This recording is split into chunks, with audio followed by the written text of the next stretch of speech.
মাত্রায় পৌঁছেছে। কুয়েতের গুরুত্বপূর্ণ জ্বালানি ও পানি অবকাঠামো লক্ষ্য করে ইরান ভয়াবহ ড্রোন ও মিসাইল হামলা চালিয়েছে বলে খবর পাওয়া গেছে।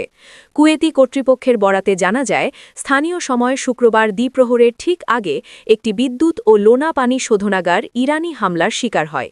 তবে এই হামলায় ক্ষয়ক্ষতির সঠিক পরিমাণ এখনও নিশ্চিত হওয়া যায়নি। এর আগে শুক্রবার ভোরে কুয়েতের অন্যতম বৃহৎ তেল শোধনাগার মিনা আল আহমাদিতে ড্রোন হামলা চালানো হয়। রাষ্ট্রীয় সংবাদ সংস্থা কুনা জানিয়েছে, এই হামলার ফলে শোধনাগারের বেশ কয়েকটি অপারেশনাল ইউনিটে অগ্নিকাণ্ডের সৃষ্টি হয়। দ্রুত সেখানে দমকল বাহিনী মোতায়েন করা হয়েছে। তবে কর্তৃপক্ষ স্পষ্ট করেছে যে এই ঘটনায় কোনো কর্মী হতাহত হননি এবং তেজস্ক্রিয়তা ছড়িয়ে পড়ার যে গুজব উঠেছিল তা ভিত্তিহীন। পরিবেশ অধিদপ্তর বর্তমানে ওই এলাকার বাতাসের মান পর্যবেক্ষণ করছে। এ নিয়ে তৃতীয়বারের মতো এই শোধনাগারটি আক্রান্ত হল। কুয়েত উপকূল থেকে ইরানের দূরত্ব মাত্র ৮০ কিলোমিটার হওয়ায় দেশটি ইরানের জন্য সহজ লক্ষ্যবস্তুতে পরিণত হয়েছে। শুক্রবার দিনভর কুয়েত জুড়ে সাইরেন এবং মাঝ আকাশে ক্ষেপণাস্ত্র প্রতিরোধের শব্দ শোনা গেছে। কুয়েত ও উপসাগরীয় দেশগুলো সুপেয় পানির জন্য শোধনাগারগুলোর উপর ব্যাপকভাবে নির্ভরশীল হওয়ায় এই হামলা জনমনে আতঙ্ক সৃষ্টি করেছে। এর আগে ৩০ মার্চ অনুরূপ এক হামলায় এক ভারতীয় নাগরিক নিহত হয়েছিলেন। যদিও ইরান এসব হামলায় তাদের সংশ্লিষ্টতা অস্বীকার করে, এর জন্য ইসরায়েলকে দায়ী করেছে। যুক্তরাজ্য কুয়েতে তাদের অত্যাধুনিক বিমান প্রতিরক্ষা ব্যবস্থা র্যাপিড সেন্ট্রি পাঠানোর ঘোষণা দিয়েছে। কুয়েতের মিনা আল আহমাদি তেল শোধনাগারে ড্রোন হামলার প্রেক্ষিতে দেশটির নিরাপত্তা জোরদার করতে ব্রিটেন এই পদক্ষেপ নিয়েছে। ব্রিটিশ প্রধানমন্ত্রী কিয়ার স্টারমার এবং কুয়েতের আমির শেখ মিশাল আল আহমাদ আল সাবাহার মধ্যে এক ফোনালাপের পর এই প্রতিরক্ষা ব্যবস্থা মোতায়েনের সিদ্ধান্ত জানানো হয়। ফোনালাপের সময় প্রধানমন্ত্রী স্টারমার কুয়েতের তেল শোধনাগারে গতরাতের বেপরোয়া ড্রোন হামলার তীব্র নিন্দা জানান। প্রধানমন্ত্রীর মুখপাত্র এক বিবৃতিতে বলেন, কিয়ার স্টারমার আবারও নিশ্চিত করেছেন যে ব্রিটেন কুয়েত এবং উপসাগরীয় অঞ্চলে তাদের সকল মিত্রদের পাশে শক্ত অবস্থানে রয়েছে। এই অঞ্চলের নিরাপত্তা স্থিতিশীল রাখতে এবং সম্ভাব্য আকাশপথের হুমকি মোকাবেলায় র্যাপিড সেন্ট্রি সিস্টেমটি গুরুত্বপূর্ণ ভূমিকা পালন করবে বলে আশা করা হচ্ছে। মূলত ইরানের ক্রমবর্ধমান ড্রোন ও মিসাইল হামলার মুখে কুয়েতের কৌশলগত স্থাপনাগুলোর সুরক্ষা নিশ্চিত করতেই এই জরুরি সামরিক সহায়তা দিচ্ছে যুক্তরাজ্য। সূত্র আল জাজিরা। ইরানের আধা সামরিক বাহিনী ইসলামিক রেভলিউশনারি গার্ড কোর দাবি করেছে তারা যুক্তরাষ্ট্রের আরেকটি মার্কিন F-35 যুদ্ধবিমান ভূপাতিত করেছে। IGRC নিয়ন্ত্রিত ফার্স নিউজ এজেন্সির একটি টেলিগ্রাম পোস্টে বলা হয়, যুদ্ধবিমান ইরানের উপর দিয়ে উঠছিল, তখন সেটিকে গুলি করে ভূপাতিত করা হয়। IGRCর দাবি, বিমানটি সম্পূর্ণরূপে ধ্বংস হয়ে বিধ্বস্ত হয়েছে। বিমানটির মারাত্মকভাবে ক্ষতিগ্রস্ত হওয়ায় পাইলট সম্পর্কে কোনো তথ্য পাওয়া যায়নি। ইরানের মেহের নিউজ এজেন্সি জানিয়েছে, বিধ্বস্ত হওয়ার ফলে সৃষ্ট প্রচণ্ড বিস্ফোরণের কারণে পাইলটের পক্ষে বিমান থেকে বেরিয়ে আসা সম্ভব হয়নি বলে ধারণা করা হচ্ছে। মার্কিন সেন্ট্রাল কমান্ড তাৎক্ষণিকভাবে এই দাবির বিষয়ে কোনো প্রতিক্রিয়া জানায়নি। সূত্র আল জাজিরা। কুয়েতের তেল শোধনাগারে ইরানের হামলা, ভয়াবহ আগুন। কুয়েতের রাষ্ট্রীয় তেল সংস্থা কুয়েত পেট্রোলিয়াম কর্পোরেশনের মিনা আল আহমাদি শোধনাগারে সরাসরি আঘাত হেনেছে ইরানের ড্রোন। এতে একাধিক ইউনিটে আগুন লেগে গেছে।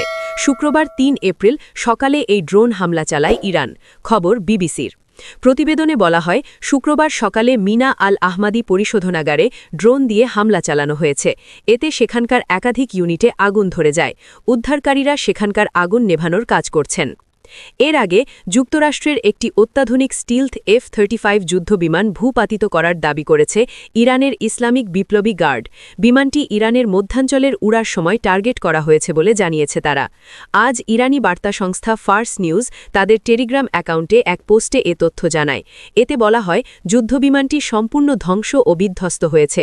বিমানটির ব্যাপক ক্ষতিগ্রস্ত হওয়ায় পাইলটের ব্যাপারে কোনো তথ্যই জানা যায়নি। এদিকে ইরানের অপর বার্তা সংস্থা মেহের জানায়, মার্কিন যুদ্ধবিমানটিতে পাইলট বের হতে পারেননি বলে ধারণা করা হচ্ছে, কারণ বিমানটিতে এতটাই দ্রুত বিধ্বস্ত হয়েছে যে তিনি আর বের হতে পারেননি। মধ্যপ্রাচ্যের চলমান সংঘাতকে কেন্দ্র করে ইরান কঠোর অবস্থান নিয়েছে। দেশটির সশস্ত্র বাহিনীর শীর্ষ মুখপাত্র ব্রিগেডিয়ার জেনারেল আবুল ফজল শেখারচি বলেছেন, যুক্তরাষ্ট্র ও ইসরায়েল তাদের হামলার জন্য অনুতপ্ত না হওয়া পর্যন্ত তেহরান যুদ্ধ চালিয়ে যাবে। শুক্রবার ৩ এপ্রিল দেওয়া এক বক্তব্যে তিনি জানান, ইরানের কৌশল শুধুমাত্র প্রতিহাতে সীমাবদ্ধ নয়, তাদের লক্ষ্য আগ্রাসী পক্ষকে এমনভাবে শাস্তি দেয়া যাতে ভবিষ্যতে তারা পুনরায় হামলার সাহস না করে।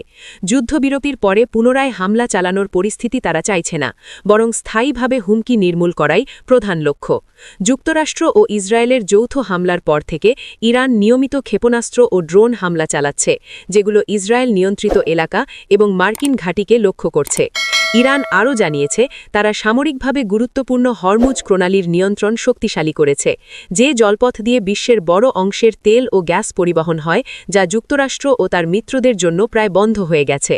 শেখার্চি দাবি করেছেন, যুক্তরাষ্ট্র এই জলপথ খুলতে মিত্র দেশগুলোর সাহায্য চাইলেও অনেক দেশ এতে সরাসরি অংশ নিতে আগ্রহ দেখায়নি।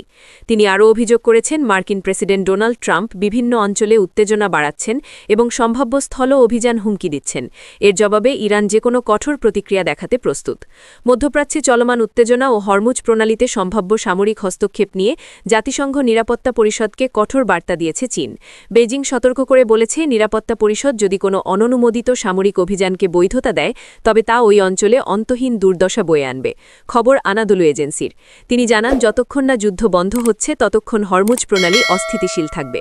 ওয়াং ই জোর দিয়ে বলেন, নিরাপত্তা পরিষদের এমন কোনো পদক্ষেপ নেওয়া উচিত নয় যা সংঘাতকে আরও উস্কে দেয়। বিশেষ করে ছোট ও মাঝারি দেশগুলোই এই ধরনের হঠকারী সিদ্ধান্তের প্রথম শিকার হবে। ইরানের দক্ষিণাঞ্চলীয় সিরাজ এলাকায় একটি অত্যাধুনিক ড্রোন ভূপাতিত করার দাবি করেছে তেহরান। তবে ড্রোনটির পরিচয় নিয়ে তৈরি হয়েছে চরম রহস্য।